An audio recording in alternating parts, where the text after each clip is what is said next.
नमस्कार दोस्तों, आज मैं आप लोगों के साथ आशा पोरवाल गुप्ता जी द्वारा लिखी कहानी लेकर आई हूँ।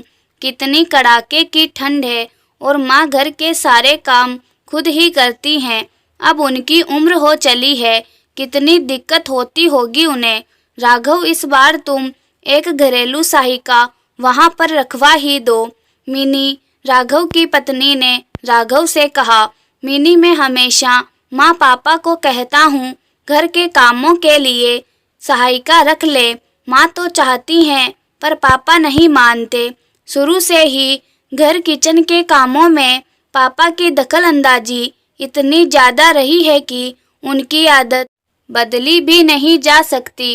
घर के हर छोटे बड़े फैसले पापा ही लेते हैं। माँ ने कभी अपने विचारों को उनके सामने दृढ़ता से नहीं रखा।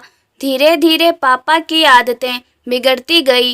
घर का एक बर्तन भी माँ अपनी मर्जी से खरीद नहीं पाई। पापा हर चीज़ अपने अनुसार लाना चाहते हैं। किसी और की इच्छा से उन्हें कोई सरोकार नहीं। उनकी अपनी सोच के दायरे के कभी वो बाहर नहीं आ पाए। माँ की तकलीफ उन्हें कभी समझ ही नहीं आई। कब से कह रहा हूँ कपड़े धोने के लिए वॉशिंग मशीन लेकर आ जाता हूँ, पर वो की मानने को तैयार नहीं। जब ठंड का मौसम आता है, इतनी कड़ाके की ठंड में माँ हाथों से कपड़े धोती है, मुझे बहुत बुरा लगता है। पर पापा का स्वभाव इतना जिद्दी और अड़ियल है। कहते हैं कोई ज़रूरत नहीं वॉशिंग मशीन की, दिन भर घर में बैठे रहकर करना क्या है। 2 लोगों के तो कपड़े हैं, हाथ से ही धुल जाएंगे। बर्तन साफ करने के लिए भी उनका यही जवाब आता है, सहायिका रखने की कोई आवश्यकता नहीं। माँ कभी कुछ बोलती नहीं, अपनी तकलीफ के साथ समझौता करना सीख गई। पर मैं माँ के लिए कुछ नहीं कर पा रहा, यह बात मुझे अंदर ही अंदर खाए जा रही है।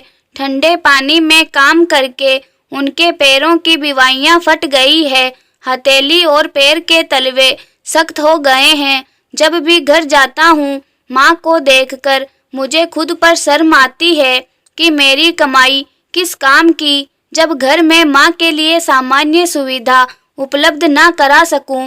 पापा को हर बार समझाने की कोशिश करता हूँ पर नाकाम हो जाता हूँ। पिता हैं तो बहुत ज़्यादा बहसबाजी उनसे कर भी नहीं पाता और करना भी नहीं चाहता, क्योंकि हर बात को वे उल्टा लेकर मुझे ही 10 बातें सुना देते हैं। अपने परिवार को ठीक से संभाल भी नहीं पा रहा हूँ और ऑफिस में 100 लोगों का बॉस हूँ। यह कैसी विडंबना है कि व्यक्ति अपने ही लोगों से हार जाता है, बाहर सबको रूल कर लेता है। अब क्या करूँ मिन्नी, राघव ने दुखी होकर कहा। राघव, तुम्हारी सब बातें सही है, पर पापा का व्यवहार किसी से छिपा नहीं है।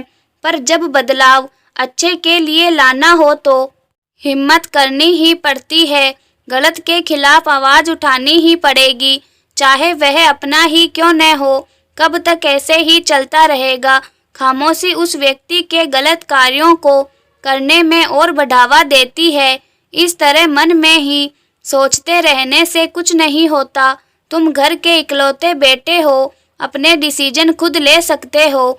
घर पर कुछ भी सामान लाने के लिए अब पापा की रजामंदी की आवश्यकता नहीं है।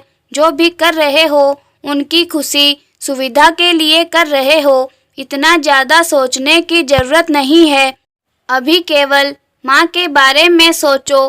पापा गलत है, यह हम सब जानते हैं। तुम इस बार नए साल में वॉशिंग मशीन, पानी गर्म करने की इलेक्ट्रिक रोड और बर्तन साफ करने की मशीन घर पर भिजवा दो। जब वहाँ सब सामान पहुँच जाएगा तो उपयोग भी होगा। पापा के गुस्से की चिंता मत करो। 4 दिन मुँह फुलाकर, कुछ समय चिल्लाकर चुप हो ही जाएंगे। किसी एक व्यक्ति की गलत सोच, गलत व्यवहार को मानते रहना परिवार के दूसरे व्यक्ति के साथ अन्याय होता है। जिंदगी एक ही होती है, इसका खुलकर आनंद लेना चाहिए। जितनी खुशियाँ अपनों को दे सकते हो, देनी चाहिए। बदलाव लाने के लिए सबसे पहले खुद को भी बदलना पड़ता है। सही कामों के लिए डर नहीं, हिम्मत होना जरूरी है। मिनी ने कहा, तुम सही कह रही हो मिनी, अब पापा की जिद के आगे मैं घुटने नहीं टेकूंगा। कल ही वॉशिंग मशीन, इलेक्ट्रिक रोड, बर्तन साफ करने की मशीन ऑर्डर कर देता हूँ। नए साल में माँ के लिए इससे अच्छा तोहफा कुछ नहीं हो सकता है। अब माँ को घर के काम करने में कभी तकलीफ नहीं होगी। पापा को देखा जाएगा। वैसे भी उनकी हर गलत बात मानकर हमने उनके अहम को बढ़ावा ही दिया है। राघव ने गहरी सांस लेते हुए कहा। तो दोस्तों, आप लोगों को यह कहानी कैसी लगी मुझे कमेंट करके ज़रूर बताएं। कहानी अच्छी लगी हो तो कहानी को लाइक, चैनल पर नए हैं तो चैनल को सब्सक्राइब भी ज़रूर करें।